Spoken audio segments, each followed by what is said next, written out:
Bom, boa noite a todos. Eu me chamo Heron Lincoln Alves Pereira. Eu faço mestrado no Programa de Pós-Graduação em Ciências Farmacêuticas da UFRN. Desenvolvo meu mestrado no Laboratório de Tecnologia e Biotecnologia Farmacêutica. E sou orientado pelo professor Dr. Arnóbio Tônio da Silva Júnior.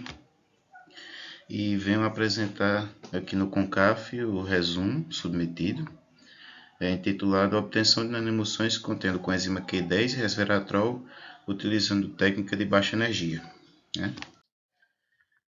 Então, a proposta do projeto, a gente tem essas duas moléculas, coenzima Q10, que é uma molécula endógena, ela tem suas funções relacionadas à cadeia transportadora de elétrons lá durante a síntese de ATP na mitocôndria, e ela tem essa atividade antioxidante justamente por causa dessa cadeia aqui, que são 10 unidades de isoprenos ligadas, então esses elétrons π que temos aqui nessas ligações de insaturação, ele traz uma potente atividade antioxidante para essa molécula, e também o resveratrol, que também, por ser um composto fenólico com várias insaturações, possui essa atividade antioxidante e também possui atividade de inibição sobre a tirosinase. Então, no projeto ele tem a ver com hiperpigmentação cutânea.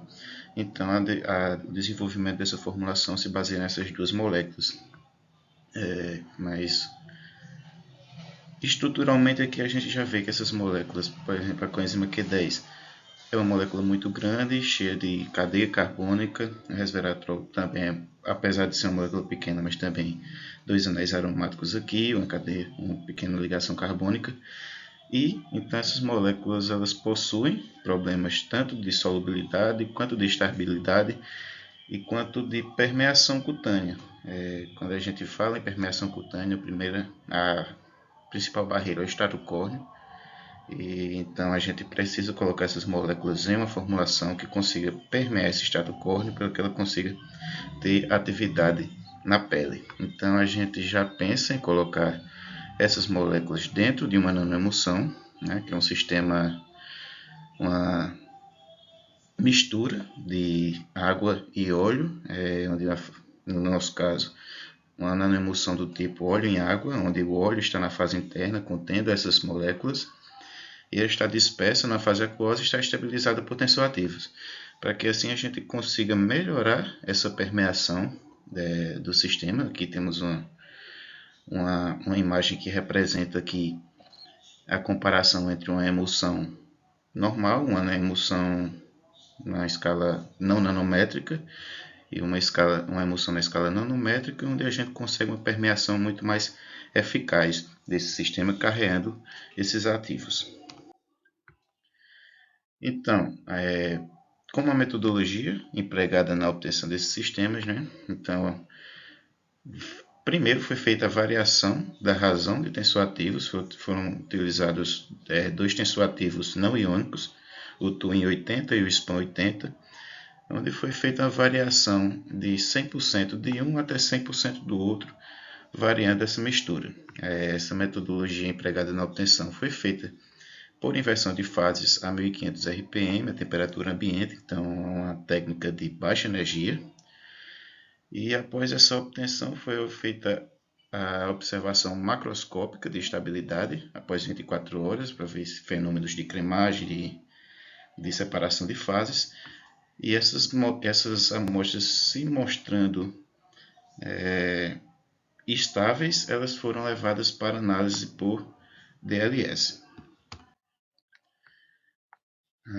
A incorporação dos fármacos foi feita por um método de excesso, então foi adicionado um excesso de 1% do fármaco a uma formulação branca, uma formulação sem fármaco, e esse excesso ficou em contato com a agitação magnética de 720 RPM overnight, então de um dia para o outro, e após esse tempo que foi deixado essa formulação em contato com o fármaco, a formulação foi centrifugada, a fim que o excesso que não entrou, que não está dissolvido dentro das gotículas, ele ele decantasse ao fundo do frasco.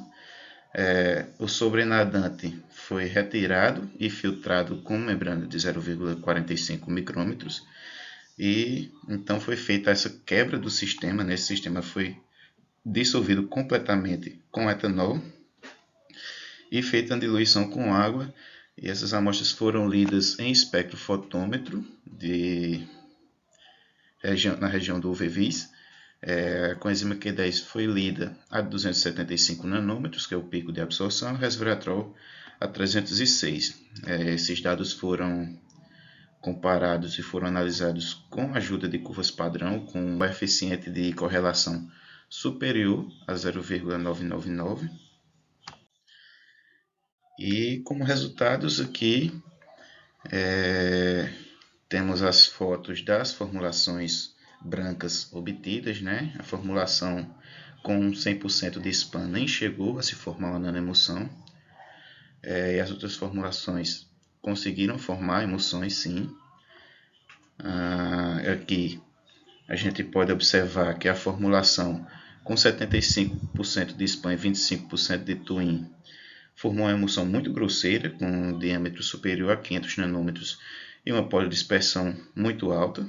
O pH de todas as formulações foram basicamente o mesmo, em torno de 4,18, 4,15.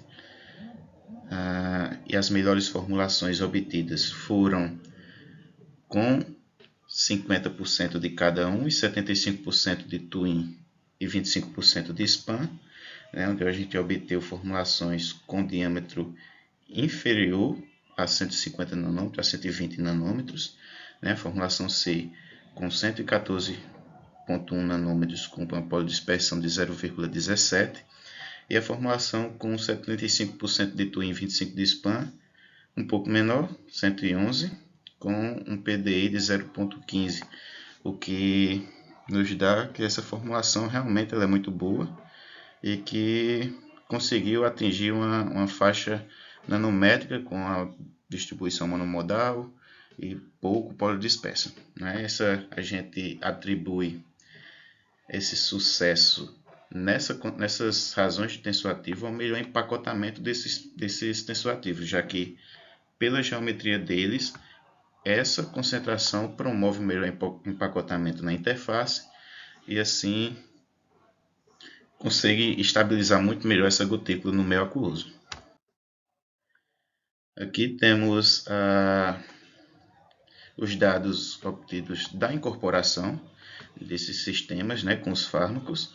Então, a gente, com a coenzima Q10, não foi observado quase nenhum aumento no diâmetro dessas gotículas, nem modificação no índice de polidispersão. E com relação ao doseamento, a gente encontrou que naquele excesso de 1%, a gente conseguiu colocar 0,4%, o que em termos de miligrama por grama dá em torno de 4,09 miligrama por grama de formulação.